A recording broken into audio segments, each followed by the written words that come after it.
할렐루야.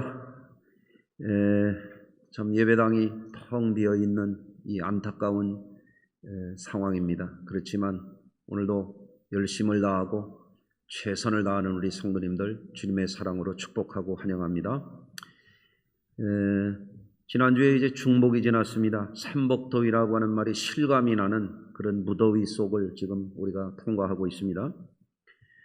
이 더위 가운데에서 우리 성도님들 건강관리 잘하시고 모두가 안전하고 건강하게 여름나기를 잘하시기를 바라겠습니다. 전염병도 다시 델타 변이가 생겨가지고 우리나라뿐만 아니라 지금 세계적으로 재유행을 하고 있습니다. 잘 잡혀갈 것 같다가 다시 기승을 부리는 그런 상황입니다.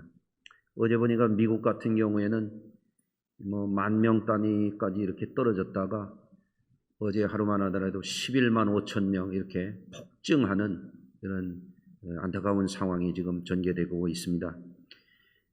교회도 방역 제4단계 조치에 따라서 함께 모이지 못하는 지금 두 번째 주일을 맞이하고 있는데요. 8월 8일까지 또 2주간 이 방역 조치가 연장이 되는 그런 상황입니다.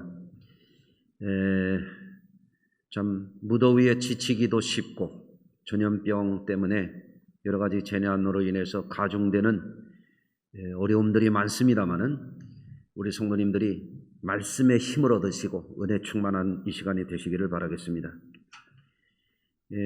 출애굽기의 말씀을 보면 거친 광야 같은 인생을 살아갈 때에 우리가 어떻게 이 어려움을 헤쳐가는 것이 좋은 것인가 하는, 마치 낯선 길을 갈 때 내비게이션이 우리에게 길을 안내해 주는 것처럼 성경 말씀이 우리에게 주는 그 신앙의 굉장히 본보기가 되는 그런 말씀이 출애굽기라고 하겠습니다. 이스라엘은 애굽에서 비참한 노예살이를 했던 그런 백성들이었습니다. 그들이 너무나 큰 고통 속에 부르짖을 수밖에 없었고 그들의 부르짖음과 그들의 우고를 하나님께서 들으시고 또 살펴보시고 하나님의 종 모세를 보내서 애굽에 10가지 재앙을 내림으로 인해서 하나님의 초자연적인 개입에 의해서 그 백성을 출애굽시키셨잖아요. 그게 이제 구원의 역사인데, 우리나라도 과거의 역사를 보면 일제 앞에서 우리 스스로 나라를 되찾을 수가 없었어요.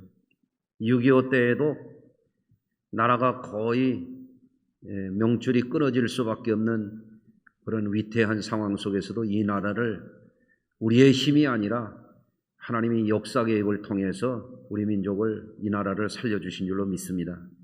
이스라엘 백성들에게도 하나님께서 특별한 은혜를 주셔서 초자연적인 개입을 통해서 그들을 비참한 삶에서 출애굽시켜 주셨던 것이죠. 그런데 하나님은 그 백성들을 출애굽만 시키는 것이 아니라 위대한 계획이 있었습니다. 가나안 목지로 그들을 인도하셔서 그들을 통해서 온 세계를 구원하시려고 하는 그런 구원사적인, 구속사적인 그런 하나님의 아름다운 계획이 있었던 것이죠. 그런데 그들이 가나안 땅까지 가기 위해서는 출애굽한 후에 반드시 통과해야만 하는 그 과정이 있었습니다. 그게 광야 길이거든요. 가나안을 향하여 가는 이 광야, 이것은 그들에게 있어서는 연단의 통로였고 과정이었습니다. 그들이 약속의 땅 젖과 꿀이 흐르는 가나안 땅에 들어가기 위해서는 반드시 이 광야를 잘 통과해야만 했던 것이죠.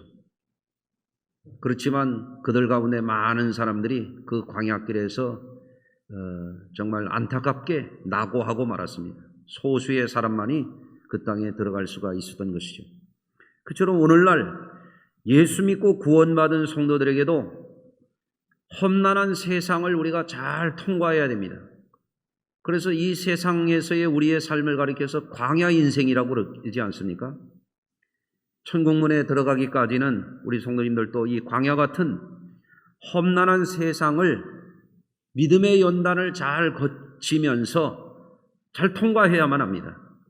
그래서 출애굽기가 우리에게 보여주는 바 연단 중에 우리가 어떤 믿음으로 이 연단을 잘 통과해야 할 것인가 하는 것을 우리 생활에 적용하고 이 어려운 시기를 우리가 잘 극복해야만 하겠습니다.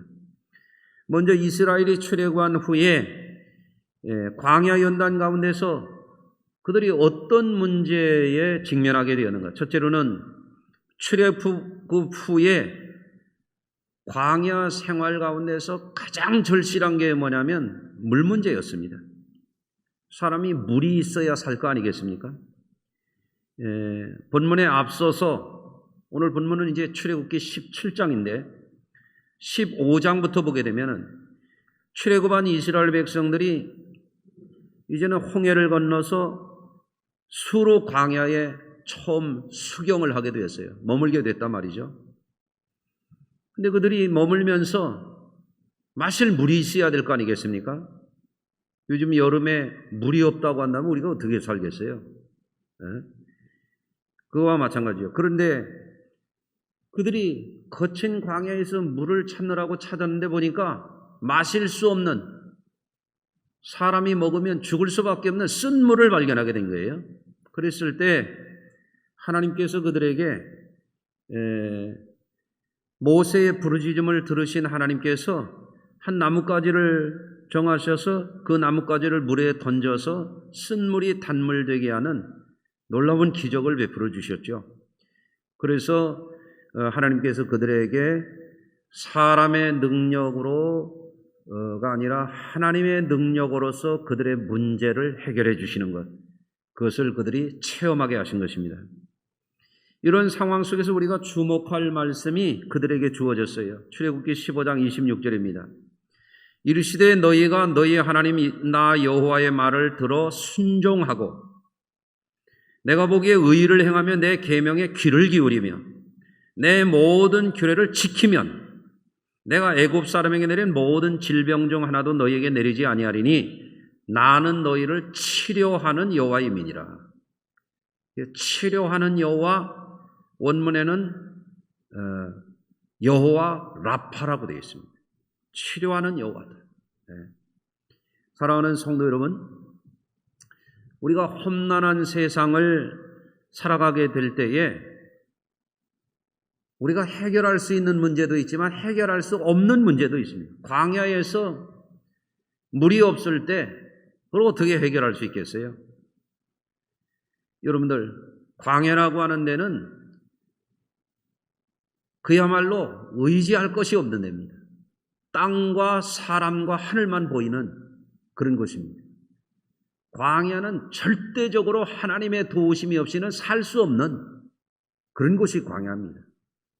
우리나라 사람들 가운데 한자를 쓰잖아요. 천지인이라고 그러잖아요. 천지인.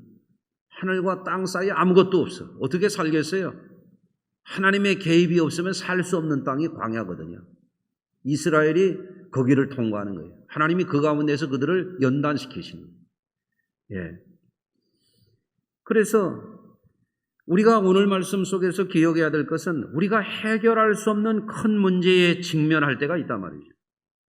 환경 문제도 그렇고 질병 문제도 그렇고, 그럴 때 이스라엘 백성들은 원망했단 말이에요. 여러분, 사람이 해결할 수 없는 문제를 원망한다고 해결이 되겠습니까? 우리가 주목해 봐야 되는 부분이 바로 이 부분입니다. 사람의 힘으로도 되지 않고 능으로도 되지 않는 그런 문제를 만날 때 모세가 어떻게 했는가? 하나님 앞에 부르짖었다 이거예요. 그럴 때 하나님이 모세에게 함께해 주셔서 초자연적인 방법을 통해서 하나님이 구원하시는 거예요. 하나님이 문제 해결해 주시는 거예요. 사람의 힘으로 되는 게 아니라 하나님이 도와주셔야 된다라고 하는 것을 이스라엘 백성들에게 가르쳐 주시는 거예요. 그래서 출애굽기 15장에서 우리가 발견하는 사실은 하나님은 질병도 치유하시지만 하나님은 우리가 살아갈 수 있는 환경도 치유하시는 분이라는 거예요. 여러분들, 예수 안 믿던 가정이 예수 잘 믿으면 그 가정이 복을 받게 돼 있어요. 예수 안 믿던 마을에 예수 복음이 들어가면 잘 사는 지역이 되게 돼요. 예수 안 믿던 조선이라는 세계에서 제일 가난했던 나라가 이 땅에 복음이 들어오고 나서 오늘날 세계 10대 부국에 들어가는 그런 경제 성장이 일어났잖아요. 기독교의 발전과 함께 우리나라의 역사가 이렇게 발달이 됐어요. 미국의 역사를 봐도 그래요. 유럽의 역사를 봐도 그렇습니다. 여러분들, 하나님이 우리를 도와주셔야 문제 해결되고 하나님이 우리와 함께 해주셔야 환경도 좋아지고 우리를 치유하시는 여호와 라파의 하나님을 우리가 의지해야 된단 말입니다. 그런데 출애굽기 15장에서 우리가 배워야 되는 내용이 뭐냐면 하나님이 어떤 사람에게 야훼 라파 치유의 하나님이 되어 주시느냐 하는 거예요. 그것은 하나님이 출애굽기 15장에서 강조합니다. 여호와의 말씀을 듣고 순종하고 지키고 행하는 사람들입니다. 지금 어떤 의미에서 치유가 절실한 분들, 자신의 삶을 한번 돌아볼 필요가 있어요. 내가 하나님의 말씀에 순종하고 그거를 힘써서 지키며 잘 살아왔다라고 내가 자부할 수 있는 거예요. 혹시 하나님께서 오늘 이 시간에 나에게 들려주는 내적인 음성이 있다고 한다면 하나님의 말씀에 순종하지 못하고 살아온 삶을 돌이켜 회개하고 이 말씀을 지켜 순종하고 행하는 자에게 애굽에서 내렸던 질병에 하나도 내리지 아니하고 그들을 치유하시겠다고 하는, 그들의 문제를 해결하시겠다고 하는 이 말씀의 의미를 새겨보시기를 바랍니다. 두 번째로 그들이 이제 처음에 수르광야를 지나서 신광야를 통과해가지고 이제 르비딤에 진입을 하게 되었죠. 르비딤에 이제 갔더니 또 물이 없는 거예요. 처음에 물이 없을 때, 출애굽기 15장에서 물이 없을 때는 그들이 그저 원망하는 데 그쳤는데 이번에는 더 악하게 모세를 대합니다.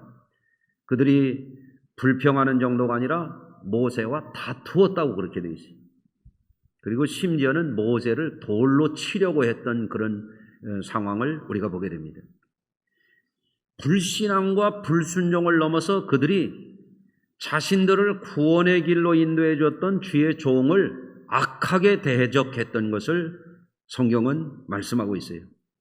그럴 때에 모세는 어떻게 했냐면 하나님 앞에 또다시 엎드려서 부르짖는 것입니다. 그러자 여호와께서 말씀하십니다. 홍해에 그 물을 치던 그 지팡이를 들고 바위를 쳐서 물을 내어 그들을 마시게 하라. 사람의 눈에는 어디가 물이 있는지 알 수가 없잖아요. 그 당시에 한번 생각을 해보세요. 어떻게 어디에 지하수가 있는지 용천수가 있는지 알겠어요. 그럼 하나님이 아시는 거예요. 그 바위를 쳐서 물을 내라. 이것은 뭡니까? 이것은 사람의 경험이나 사람의 지식이 아니라 하나님께서 애굽에서 그들을 구원해 주셨던 그 경험에 의지해서 문제 해결을 받으라는 거거든요. 그래서 15장의 말씀은 말씀에 순종하는 것에 강조점이 있다고 한다면 17장 오늘 본문에 와서는 어떤 것인가 하면 구원의 은혜, 하나님의 전적인 능력을 경험했던 그것에 의지해서 문제 해결을 하라는 것이거든요. 그래서 여러분들 사람의 힘으로도 되지 아니하고 능으로 되지 아니할 때 성도들이 해야 되는 일이 있어요. 그건 뭐냐? 첫째는 말씀을 붙드는 일이고 두 번째는 하나님이 나의 삶 가운데 하나님의 능력을 보여주셨던 그 경험에 체험 있는 믿음을 가지고 문제 해결을 하나님 앞에 구하는 것입니다. 세 번째, 그들이 출애굽기 17장 오늘 7절까지 읽었습니다마는 8절 이하에 내려가면 이제 더 큰 난관이 그들에게 닥쳐왔습니다. 이제는 르비딤에서 아말렉 족속들이 그들의 앞길을 막고 전쟁을 벌여온 것입니다. 여러분, 전쟁이라고 하는 것은 2등이 없자고 그러잖아요. 왜 그렇습니까? 죽든지 살든지 사생결단을 내는 것이 그것이 전쟁 아닙니까? 아말렉 족속들이 전쟁을 벌여오니까 이제는 죽든지 살든지 생사의 기로에 서게 된 것입니다. 그때에 하나님께서 모세에게 말씀하십니다. 여호수아가 백성들을 데리고 나가서 아말렉과 싸우게 하고 모세와 아론과 훌은 산에 올라가서 기도하게 하시는 거죠. 모세의 팔이 올라가면 이스라엘이 아말렉을 이기고 모세의 팔이 내려가면 아말렉이 이스라엘을 이기고 해가 지도록 이 전쟁을 하는 것입니다. 결국에는 어떻게 되었습니까? 아론과 훌이 합심 협력해가지고 모세의 팔을 들어 올려서 이 영적 전쟁에서 승리할 때 현장의 전쟁터에서 승리가 일어나는 하나님의 역사 개입이 거기에도 일어난 것이었죠. 여러분들, 많은 사람들이 오늘 이 시대에도 표면적이고 물리적인 것만 보고 사는 사람들이 있지만 우리는 무엇을 봐야 되냐면 지금과 같은 어려운 시기에 이 역사의 배후에서 일어나는 영적 전쟁을 우리가 읽을 필요가 있어요. 그래서 우리 성도들은 내 힘으로 감당하기 어려운 문제를 만날 때, 우리가 생사의 기로에 놓여 있는 어떤 문제를 만날 때 어떻게 해야 되느냐?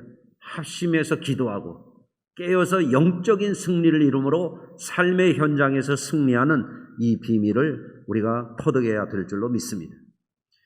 그래서 이스라엘 백성들이 출애굽하여 광야를 통과하는 이 과정은 일종의 하나님께서 이스라엘에게 부과한 체험학습장이라고 말할 수 있어요.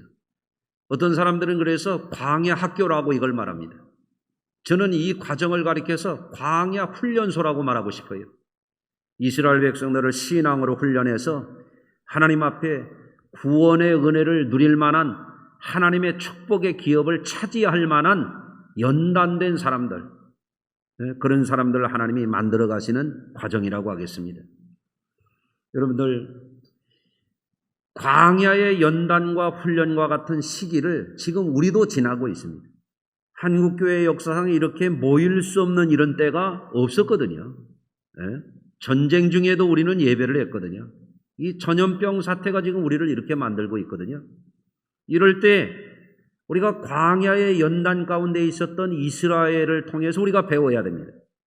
어떻게 해야 되겠는가? 첫째로는 성도들은 고난과 연단을 통과할 때에 부정적인 마음으로 원망하고 불평하지 말라라고 하는 것입니다. 사람들 중에는 어려움을 만나게 되면 남 탓을 하거나 하나님을 원망하는 사람들이 있습니다. 광야의 이스라엘이 그랬습니다. 그것은 믿음이 없는 사람들의 전형적인 행태입니다. 출애굽기 15장 24절에도 보면 백성이 모세에게 원망했다고 그렇게 되어 있어요. 15장에서도 그랬지만 17장 3절에 와서 보면 거기서 백성이 목말라 물을 찾으매 그들이 모세에게 대하여 원망하여 이르되 그랬습니다. 믿음이 없는 사람들은 어려움을 만나면 원망하고 남 탓하고 하나님 탓하는 거예요.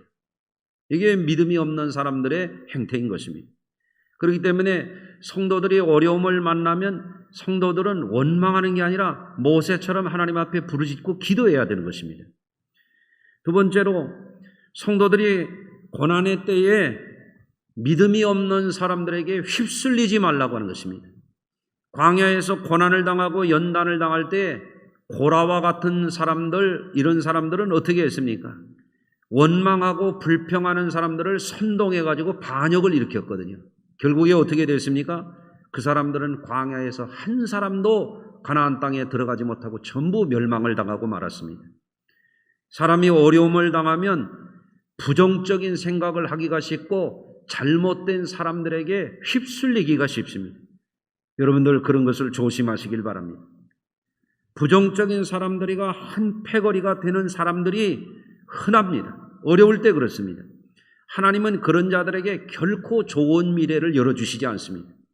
어려울 때일수록 성도들은 좋은 말을 하고, 어려울 때일수록 성도들은 좋은 사람들과 협력을 하고, 그래서 어려움을 극복해 나가는 창조적인 그런 삶의 모습을 보여야 될 줄로 믿습니다. 또 우리가 지금과 같은 연단의 시기를 통과하게 될 때 어떻게 해야 되겠는가? 많은 사람들이 힘으로도 되지 아니하고 능으로도 되지 않는 어려움을 만나게 될 때에 두려워하고 불안해하고 소심해하고 낙담해하고 스스로 무너져 내리는 사람들이 많습니다. 여러분들, 그러나 이스라엘의 행로를 가로막고 광야에서 지치고 힘에 겨운 그들에게 아말렉이 생사의 전쟁을 벌여올 때 어떻게 했습니까? 이스라엘은 하나님 앞에 영적인 싸움을 통해서 먼저 하나님의 도우심을 구하고 나가서 힘을 다해서 그 전쟁에서 승리한 줄로 믿습니다. 그러므로 우리 성도님들도 지금과 같은 어려운 시기를 만날 때에 어려움 중에 결코 약해지지 마시고 뒤로 물러가지 마시고 낙담하지 마시고 대적의 세력들, 저주의 세력들, 세상 권세에 맞서서 하나님의 도우심을 믿고 대차게 싸워서 아말렉을 쳐부쉈던 이스라엘처럼 여호와 니시의 하나님을 의지해서 나가서 우리 성도들이 선한 싸움에 최선을 다하시기를 바랍니다. 여러분, 우리는 광야 같은 거친 세상 중에 미래를 향하여 줄기차게 전진하는 믿음을 가진 사람들입니다. 지금 교회도 어렵고 회사도 어렵고 가정들도 어려울 때입니다. 그렇지만 오늘 말씀을 통해서 우리는 이 말씀을 붙잡아야 됩니다. 어려울 때일수록 우리는 구원의 말씀을 붙잡고 그 말씀에 순종하며 전진해야 됩니다. 어려울 때일수록 우리는 치유하시고 우리에게 생수를 공급하시는 하나님의 은혜를 믿고 담대하게 부르짖고 구해서 응답받아야 됩니다. 또 어려울 때일수록 우리는 우리의 앞길을 막고 우리를 연약하게 만들고 우리 스스로 무너져 내리게 만드는 이 대적의 세력들, 어둠의 세력들에게 패하지 말고 여호와 니시의 주님의 이름을 외치면서 담대하게 맞서서 적극적으로 어려움을 싸워 나가야 되는 것입니다. 여러분들, 제가 병중에 있는 성도님들에게도 때로는 위로도 하지만 그런 말씀을 드립니다. 병도 싸워서 이겨야 된다고 제가 그런 얘기를 합니다. 병도 일종의 세력이거든요. 그것을 싸워서 아말렉을 쳐서 물리친 것처럼 이겨야 될 줄로 믿습니다. 여러분들, 사람이 어려운 문제를 만나고 자기가 힘이 연약할 때 험난한 세상이 그렇게 커 보이고 문제가 커 보일 수가 있거든요. 내가 작고 문제가 커 보일 때 우리가 놓치기 쉬운 게 있어요. 세상보다 크시고 문제보다도 더 크신 하나님을 바라보지 못하는 거예요. 여러분들, 내가 연약하고 힘들 때 우리는 문제보다도 대적의 세력보다도 크신 그 하나님을 바라보고 그분을 의지하는 저와 여러분들이 되시기를 바랍니다. 중요한 것은 약할 때에 성도들은 자신에게 실망하지 말고 세상 권세에 위축되지 말고 담대한 믿음으로 인내하면서 연단을 통과하라는 것입니다. 믿음이 없는 광야의 이스라엘처럼 뒤로 물러가지 말고 불평불만하고 원망하는 불신앙적인 태도를 보이지 말고, 여러분들, 우리 성도님들, 불의한 사람들, 문제가 있을 때마다 문제를 더 확대시키고 그런 것을 사람들에게 자꾸 좋지 못한 영향을 미치는 사람들에게 휩쓸리지 말고 우리 성도님들은 구원의 은혜, 치유의 은혜, 문제 해결의 은혜, 세상보다 크시고 문제보다 크신 그 하나님을 의지하고 날마다 부르짖으면서 전진하시기를 바랍니다. 세상에도 그런 말이 있더라고요. 피할 수 없으면 즐겨라, 그런 말이 있더라고요. 그 말을 좋은 의미로 우리가 해석한다면, 고난을 피할 수가 없다면 우리는 오히려 지금의 이 어려움을 전화위복의 기회로 만드는 그런 믿음의 지혜를 발휘해야 될 줄로 믿습니다. 선하신 하나님은 우리를 광야 같은 세상에서 뜻없이 연단하시지 않습니다. 욥의 고백과도 같이 나의 가는 길을 그가 아시나니 그가 나를 단련하신 후에는 내가 순금같이 나오리로다. 여러분들, 하나님은 우리를 정금 같은 천국에 합당한 사람들로 우리를 연단하고 계시는 것입니다. 그렇다면 지금 우리가 이런 연단을 통할 때 어떻게 해야 되느냐? 나의 믿음이 살아있는 믿음이라고 하는 것, 나의 믿음이 진실한 믿음이라고 하는 것, 우리의 믿음의 진가를 발휘해야 될 때가 지금과 같은 시기인 것입니다. 어떤 사람이 꿈을 꾸었답니다.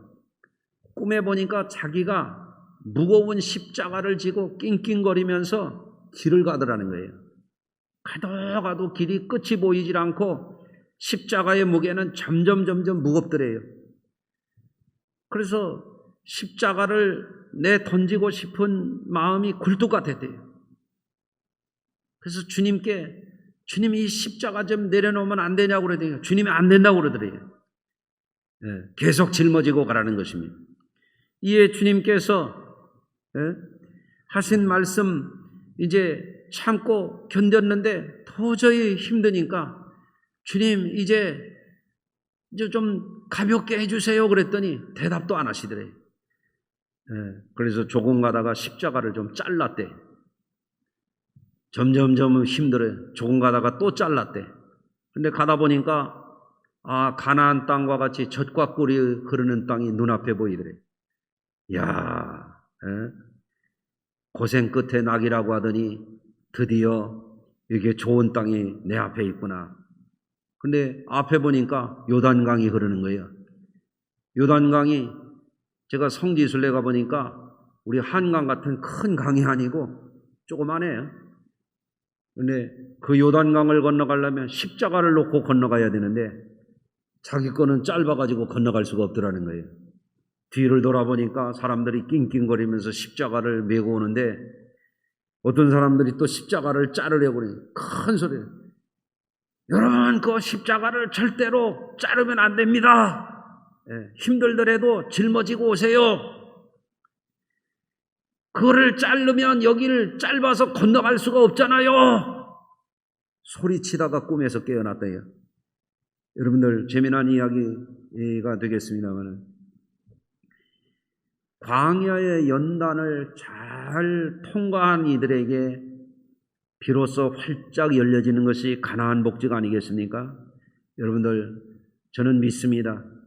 어려울 때에 인내하고 믿음으로 승리하는 사람들에게는 하나님은 반드시 좋은 날로 예비하고 계시다라고 하는 것입니다. 이스라엘 백성들이 출애굽을 경험했는데 하나님이 자신들을 당연히 가나안 복지로 인도할 거라고 하는 것을 바라보지 못했기 때문에 그들 가운데는 많은 사람들이 멸망하게 되었던 것입니다. 성경에서 광야는 연단의 의미가 있어요. 모세의 40년 광야, 이스라엘의 40년 광야, 엘리야가 40주야 달려간 광야, 세례 요한이 광야에서 외쳤던 그 삭막한 광야, 예수님이 마귀의 시험을 40일 동안 금식하면서 이기셨던 광야, 이 연단의 의미가 있습니다. 오늘날 우리에게도 지금 내 영혼의 광야가 있습니다.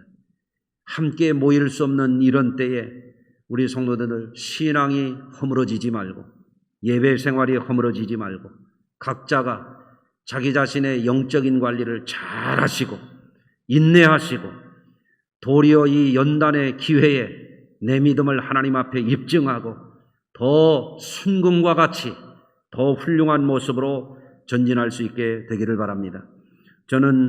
제가 바라기는 우리 교회와 성도님들이 이 연단의 시기를 이기고 나서 더 놀라운 모습으로 더 강한 모습으로 하나님 앞에 더 복된 모습으로 쓰임받게 될 줄로 믿습니다.